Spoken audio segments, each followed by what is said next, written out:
MIM जिंदाबाद, अवैसी साहब जिंदाबाद, अख्तरुल ईमान जिंदाबाद, इजहार हस्बी साहब जिंदाबाद, हमारा सैनुल मोहम्मद हुसैन का जिंदाबाद, पतंग छाप जिंदाबाद। जिन तूफानों में लोगों का झोपड़े उड़ जाते हैं, उन तूफानों में हम पतंग उड़ाना चाहते हैं। क्या नाम हो आपका? जी मंजर आलम। क्या करते हैं आप? बस चाय के दुकान में मोदी की जैसा सरकार बनने हम भी चाहते हैं। द मैसेज न्यूज में स्वागत है। मैं नवेद आलम। इस वक्त बिहार विधानसभा चुनाव है और लगातार हम आपको अपडेट दिखाते आ रहे हैं। आज खास अपडेट हम दिखाएंगे कोचाधामन विधानसभा में, जहां पर अभी मौजूद हैं और हमारे साथ बहुत सारे युवा हैं और ये मोहम्मद सैलून है, वहां पर आए हैं। मेरा नाम मोहम्मद जकी अनवर हुआ। क्या लगता है आपके यहाँ क्या समीकरण इस बार बनेगा? मेरे यहाँ का पूरा समीकरण लोग इस बार झांसे में आ गया है और एमआईएम को वोट करेगा और एमआईएम को वोट करना चाहिए। बहुत ही अच्छा अभी फील्ड है। बाकी और किसी पार्टी को हम नहीं देखना चाहेंगे। हम सिर्फ एमआईएम के साथ हैं और एमआईएम के साथ रहेंगे। क्यों? अगर उसका सरकार तो नहीं बनेगा? भैया सरकार बनने से कुछ नहीं होगा। हमको हमारे आवाज़ अगर उस तक पहुँचेगी, अगर हम 5 जाएंगे तो 5 अगर कुछ बोलेंगे तो कुछ तो असर होगा। एक बार में सरकार नहीं बनती है, बूंद बूंद से घड़ा भरती है। इसीलिए आज 5 आएगी, फिर पार्टी डेवलप करेगी, 5 से 10 होगा, 10 से 15 होगा, फिर तो कभी इंशाल्लाह सरकार बनने की उम्मीद तो होगी ना। बहुत सारे लोग बोल रहे हैं कि इस बार 20 से 25 सीट आएगा, तो आप 5 पर टिके हुए हैं, क्या बात? देखिए 20 से 25 सीट तो हम नहीं कह सकते हैं, लेकिन हम अपने सीमांचल को जो देखते हैं तो सीमांचल में चारों और लहर है पतंग की। इस बार हमको झांसे में नहीं आना है किसी और की बात में। इस बार सिर्फ पतंग को ही वोट देना और पतंग को ही जिताएंगे यहाँ के लोग। सरकार किसको बनाने चाह रहे हैं इस बार? देखिए सरकार तो अगर एमआईएम के पास कुछ भी सीट आएगी तो एमआईएम जिस गठबंधन करेगी तो सरकार बीजेपी से हटके कोई भी सरकार, हमारे अभी जो ऑपोजिशन में पार्टी है वो भी पार्टी हम न्यू शक्ल में देखना चाहेंगे। जो पार्टी ऑपोजिशन में वो भी कुछ नहीं बोल रही है। बिहार से जो उर्दू सब्जेक्ट को हटाया गया, ऑपोजिशन में पार्टी लालू की पार्टी थी। अगर कांग्रेस मुस्लिम का साथ देता तो ऑपोजिशन पार्टी को तो बोलना चाहिए ना कि उर्दू मत हटाओ, ये बिहार का ले। उर्दू को क्यों ऑप्शनल सब्जेक्ट किया? कोई पार्टी अच्छा नहीं है बिहार में अभी एमआईएम के अलावा। क्या करते हैं आप? हम अभी पढ़ाई करते हैं। राजनीतिक में बहुत दिलचस्पी रखते हैं जी, राजनीतिक से दिलचस्पी तो है और एमआईएम पार्टी एक ऐसा पार्टी आया है जो सब युवाओं की बात सुनती है। और हम युवा को ये चाहिए कि हम सब युवाओं को ये मैसेज देंगे कि अब की बार एमआईएम को वोट कीजिए। एमआईएम हमारे लिए लड़ेगी, हमारी कौम के लिए लड़ेगी और सबके लिए लड़ेगी। ये गरीब और मजलूमों की पार्टी है एमआईएम। आप कैसे कहते हैं कि एमआईएम अच्छी पार्टी है? आपके लिए कोई एक मिसाल है आपके जहन में घूमता है? हमारे लिए तो बहुत मिसाल है, बहुत जहन में घूमता है। जब कोई भी पार्टी हमारे मसले की बात आई, बिल की बात आई, जो बिल को फाड़ा वो अवैसी साहब था, वो हमारे कौम के लिए लड़ा और हमारे हक के लिए, तो हम उसको अच्छा कैसे नहीं कहेंगे? जो कौम हमारे बारे में आवाज़ नहीं उठाती है तो उस कौम को हम कैसे सपोर्ट करेंगे? हम पर क्या भैया इस बार चुनाव का क्या माहौल है? इस बार चुनाव का माहौल तो अभी देख रहे हैं कि बहुत बढ़िया है। एमआईएम का ये तो झंडा लहराना चाहिए। कोचाधामन के एमएलए हमारे जो ये है इजहार हस्बी साहब, उनको जिताना है हम लोग को। सारे कोचाधामन के जितने भी आदमी हैं सब मिल के जिताना होगा, क्योंकि इस बार नहीं एक उसको जिताएंगे तो हम लोग का ही बेइज्जती है।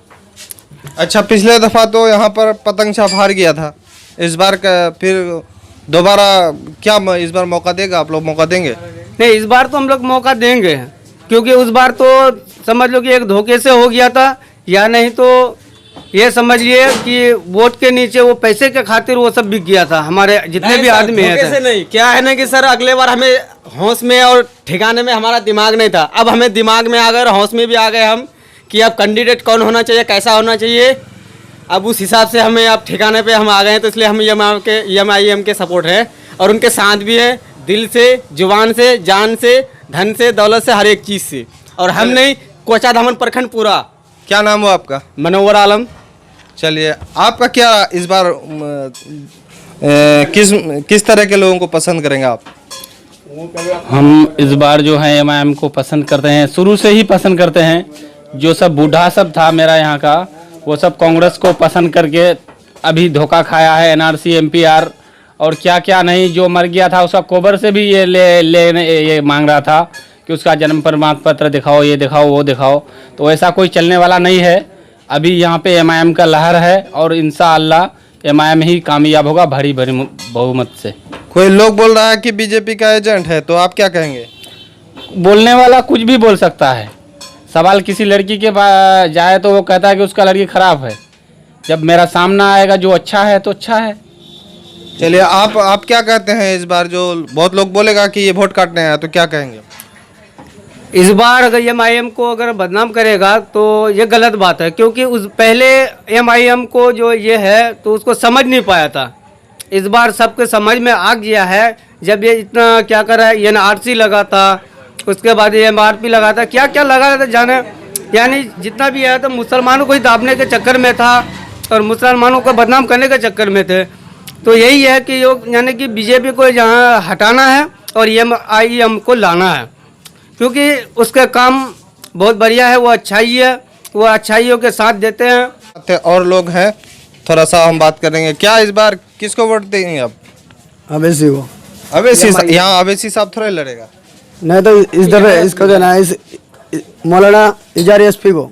इजारा एसपी, मौलाना इजारा एसपी मौलाना नहीं है, इजारा एसपी को। क्या छाप है उसका? उसका पतंग छाप। पहले वोट दिए हैं? दिए हैं। अच्छा, तो इस बार पिछले बार कैसे हारा था मालूम है आपको? वो तो चीटिंगबाजी में हारा था।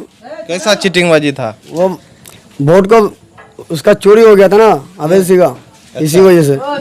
ऐसा लग रहा है कि इस बार जीत जाएगा। इंशाल्लाह जीत जाएगा। क्या क्या काम करेगा वो, ऐसा लग रहा है आपको? यह सबका विकास करेगा। क्या क्या विकास करेगा? सब गरीब का रोजी रोटी जितना भी है, रोड का, किसान का, अच्छा, सबका विकास करेगा। और हमारे साथ युवा जुड़ रहे हैं और हम प्रतिक्रिया लेंगे। क्या नाम है आपका? नकी अनवर। क्या करते हैं आप? मैं अभी पढ़ाई कर रहा हूँ। कहाँ पढ़ाई करते हैं? कर्नाटका में क्या करते हैं? इंजीनियरिंग कर रहा हूँ। क्या इस बार जो है बिहार का समीकरण होगा, चुनाव का क्या मुद्दा रहेगा आपका? यहाँ एजुकेशन पे ज़्यादा काम करना चाहिए यहाँ के प्रतिनिधि को, अच्छा, क्योंकि एजुकेशन में अभी जो बिहार है सबसे पिछड़ा इलाका माना जाता है। इस बार बिहार चुनाव है और सामने में ही बिहार चुनाव नवंबर में है, तो इस बार किस तरह की सरकार आप पसंद करते हैं? हम ऐसी सरकार को पसंद करेंगे जो हमारे लिए मतलब महत्व रखता हो, जैसे कि हॉस्पिटल होना चाहिए, यूनिवर्सिटी खुलना चाहिए, पॉलिटेक्निक कॉलेज खुलना चाहिए, और स्टेट में जिस तरह का कॉलेज है उस तरह का कॉलेज हमारा बिहार में चाहिए। अच्छा, लग रहा है कि ये सरकार चाहे तो बीजेपी गठबंधन की सरकार बनेगी, वरना नहीं तो फिर लालू यादव की सरकार बनेगी। ये सरकार से उम्मीद है, लगता है आपको? नहीं, नीतीश कुमार तो 15 साल में अब तक कोई हॉस्पिटल या कोई कॉलेज नहीं खुलवा पाया। जैसे एएमयू का मुद्दा लगभग 10 साल से हो रहा है, लेकिन इनको उठाया गया, लेकिन अब तक कोई फंड नहीं हुआ, ना एएमयू में पढ़ाई स्टार्ट हुआ। तो ये सरकार हमको नहीं लग पाता है कि ये सरकार हमारे लिए फ़ायदेमंद है। तो किस तरह के सरकार को पसंद करते हैं? हम तीसरा विकल्प चुनना चाहते हैं, चाहे वो किसी भी पार्टी से हो, कोई भी बने, मुख्यमंत्री बने, लेकिन मुख्यमंत्री नीतीश और लालू के पार्टी से हटके बने। उम्मीद तो है नहीं और कि हटके बने, लेकिन यहाँ एक एमआईएम नई पार्टी आई है, नई तो नहीं पुरानी पार्टी है, क्या ये सरकार बना पाएगी? अगर ये 50 सीटों में अगर 15 सीट भी अगर लाती है तो ये तीसरा विकल्प का सबसे बड़ा सिद्धांत होगा इनका, तीसरा विकल्प बनाने में। तो क्या लग रहा है तब विकास हो पाएगा यहाँ का? तब विकास इंशाल्लाह होगी। किस तरह का विकास इनसे? बस हमें स्कूल कॉलेज इसी पे विकास चाहिए। ये पुल पुलिया तो होते रहता है, यहाँ के लोग बस पुल पुलिया के लिए मरते हैं, वैसे हमारे जो आने वाला जनरेशन है उनको हॉस्पिटल चाहिए और कॉलेज यूनिवर्सिटी चाहिए। कब से एमआईएम पार्टी को जानते हैं आप? मैं लगभग 2014 से। क्या उसके बारे में क्या जान रहे हैं, वो क्या कर रही है? वो पार्टी गरीबों की मजलूमों की पार्टी है, वो विकास करना चाहती है, जैसे कि हॉस्पिटल यूनिवर्सिटी, उसके लिए मुद्दा उठाते हैं, बेरोजगार को हटाना चाहते हैं। क्या नाम हो आपका? जी मंजर आलम। क्या करते हैं आप? बस चाय के दुकान में मोदी की जैसा सरकार बनने हम भी चाहते हैं। अच्छा, क्या इस बार किस तरह का चर्चा चल रहा है, चुनाव चर्चा? बस ये भाई हम तो यही कहेंगे कि एमआईएम को वोट दो बिल्कुल। क्यों भाई, क्यों एमआईएम को? बस ऐसे ही है, क्योंकि देश ना बस गरीबी होते जा रहा है। बिल्कुल एमआईएम को वोट दोगे तो अमीर हो जाएगा? अमीर नहीं हो जाएगा, मगर अब यहाँ सोच रहे हैं ना कि आप बीजेपी को अगर दे रहे हैं तो और दिन ब दिन बदलते जा रहा है। वो कांग्रेस है, राजद है, फिर देखते हैं सोच बीच के किसको दें आदमी का। देखो जिसका जिधर रुझान होगा वही उसी तरह से। चाय का दुकान है आपका? जी जी जी। चाय का दुकान में लोग आते हैं, तो उस चाय का दुकान में जो लोग आते हैं तो ज़्यादा चर्चा किसका चलता है?